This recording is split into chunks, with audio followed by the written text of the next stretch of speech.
Hi, this is Pete May, president of GreenBiz Group, and I'm excited today to be on GreenBiz Studio with Heidi DuBois, who is global head of ESG at Edelman. Heidi, great to have you on GreenBiz Studio.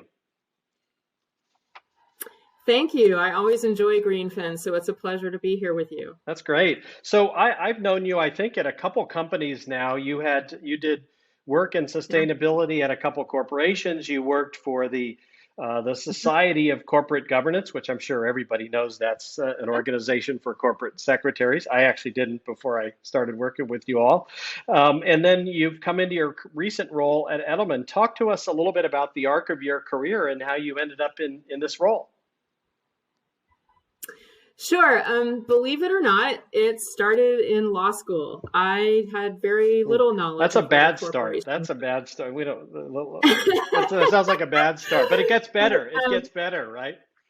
It does get better. It does get better because what I saw was the potential for the corporate form to create value for society.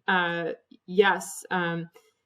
The corporation really is a contract between society, citizens, and the state as a representative of the citizens. And I just kept that in the back of my mind for a really long time. And coupled with what I discovered was a love of the capital markets, I thought any new way to think about the value of a company is fascinating to me.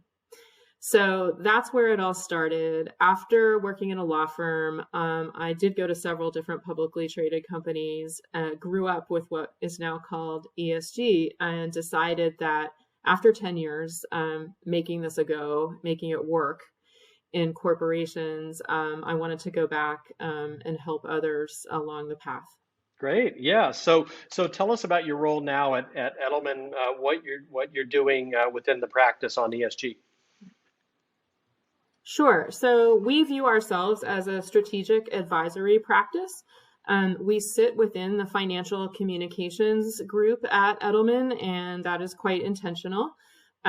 We firmly believe that ESG factors are essential to both manage from a risk perspective and really to achieve competitive advantage. If you're handling those risks well, you can start to explore what opportunities you can pursue that others cannot.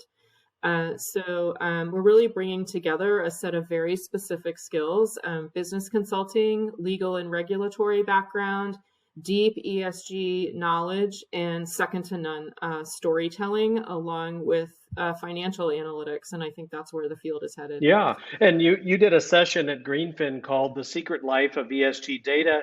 You're delving deep into really where do investors source data, what kind of data they're looking for corporations. What kind of insights do you from your work in that field do you have for both about the secret life of ESG data for both our audience who are investors and our audience who are corporate finance and sustainability practitioners?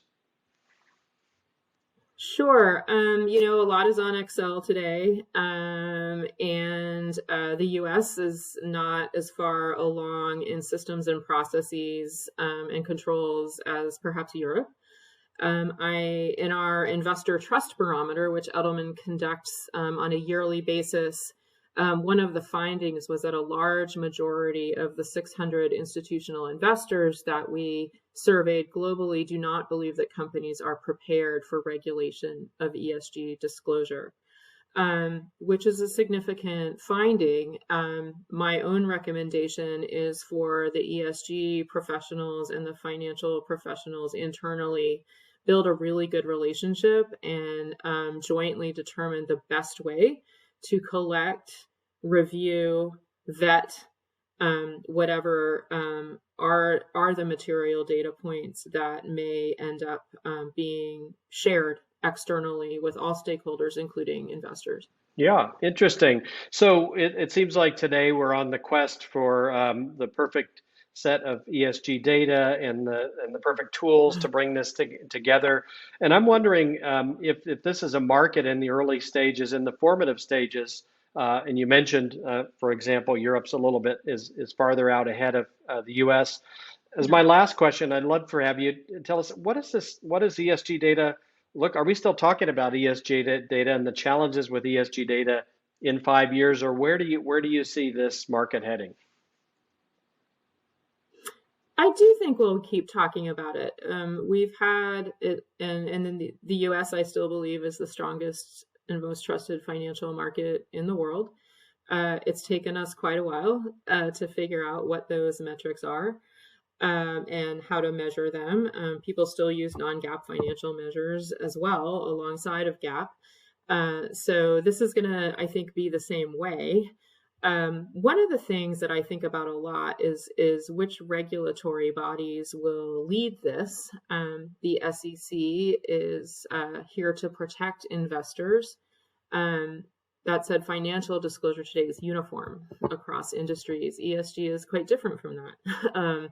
Different items or factors will be material to a given industry or business at a given time. So I think that's a pretty significant discussion that will continue as disclosure regulators try to navigate their role at an industry level. So I think that's something to watch for sure. Yeah, that's great. Well, we with Greenfin and what we're doing around at GreenBiz around ESG, we're excited to go on this journey, and there's so much more to be done in that space. Heidi DuBois from Edelman, thank you for joining us on GreenBiz Studio today. Thank you so much. It's always a pleasure to speak with you all.